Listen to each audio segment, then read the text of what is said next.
Speech కాబట్టి గౌరవనీయులు నాకు ప్రతి ఒక్కరు ఓ బ్రిడ్జి కేమ్ బ్రిడ్జి ఆ బ్రిడ్జి ఈ బ్రిడ్జి అనుకుని పెద్ద పెద్ద స్కూల్స్ ఏసీ బస్సులు ఇలాంటి వాటిలో చదివి కూడా 40-50 మార్కులు రావడానికి చాలా కష్టపడుతుంటారు. అలాంటిది ఎక్కడో పల్లెలో మారుమూల గ్రామంలో కూడా లంబాడ పిల్లలు లంబాడి జాతి పిల్లలు అటు ఆడపిల్లలు గవర్నమెంట్ స్కూల్స్లో చేరి 10/10 వస్తున్నారంటే ఇదేదో కొద్దిగా చాలా స్పెషల్ అనే విషయం నాకు అనిపించింది. దీనికి యాక్చువల్లీ ఒకేమో మన మీడియా మిత్రులు పర్టికులర్లీ ఈనాడు వాళ్ళు రాశారు ఈ అమ్మాయిని గురించి, ఇంకొక జ్యోతి వాళ్ళు కూడా రాశారు. So that attracted my attention. ఒక అమ్మాయి, ఇంకొక అమ్మాయి మా మిత్రుడు చిరకాల మిత్రుడు బాబురావు గారు నాకు ఫోన్ చేసి ఇట్లా లంబాడి అమ్మాయి మాకు చెప్పాను.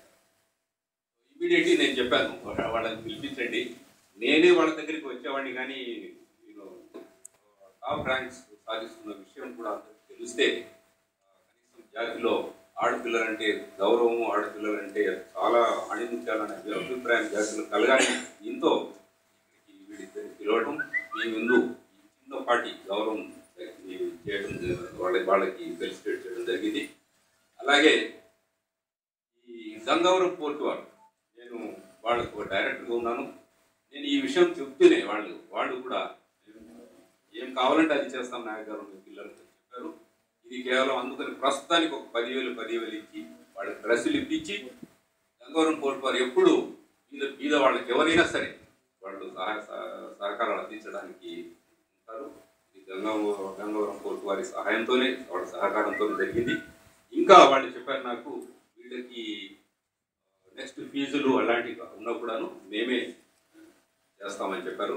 కాబట్టి వాళ్ళకి ఫీజు ఏమన్నా కావాల్సింటే వాళ్ళ పేరెంట్స్కి కానీ హనుమంత్ గారు కానీ, కాబట్టి ఇప్పుడు మా ఫ్రెండ్ బాబురావు గారు ఇంకా ఫీజు కావాలన్నా గంగవరం పోర్టు వారు ఇవ్వడానికి సిద్ధంగా ఉన్నారు. నేను ఎలాగో ఎప్పుడు మీకు సహాయం చేయడానికి సిద్ధంగా ఉంటాను. నా అభిప్రాయం, మనిషి మనీ ఈ ఒక చోట ఉండకూడదు, స్టాగ్నెంట్గా ఉండకూడదు, వాడికి వాల్యూ పడిపోతుంది. Keep on moving. అట్లా నా దగ్గర 20,000 ఊరికే పడుతుంది బ్యాంకులో, వచ్చి నెలకు మళ్ళీ ఏదో జీతం వస్తుంది. ఊరికే ఉండకూడదు కాబట్టి అది మూవ్మెంట్ పెట్టాలని నేను 10,000 ఇచ్చాను అంతే. దీంట్లో నేను చేసింది ఏం లేదు.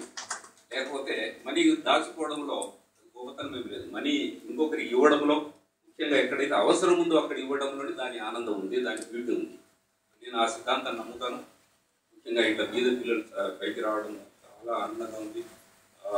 ఈ జాతిలో లంబాడి పిల్లలు అందరూ ఆడ మగ లేకుండా మంచిగా చదువుకొని పైకి రావాల్సిన అవసరం ఉంది. వాళ్ళు తప్పగా అన్ని విధాల సహాయం చేయడానికి చాలామంది మాకు తెలియకుండా కొంతమంది ఏదో బాధపడుతున్నారు. నేను వచ్చిన వాళ్ళకందరికీ చెప్తుంటాను, ఎవరైనా అలాంటి వాళ్ళు ఉంటే నా నోటీస్ తీసుకురండి అని. సో మన ఈ జాతి కోసం అహర్నిశలు కష్టపడే మన సంజీవ్ నాయక్, బెల్లయ్య నాయక్ ఇలాంటి వాళ్ళు కొద్దిగా నాకు కూడా చెప్తూ ఉండాలి. చెప్తూ ఉంటే ఏదో సాయం నేనైనా చేస్తాను, వేరే వాళ్ళతో చేయిస్తాను.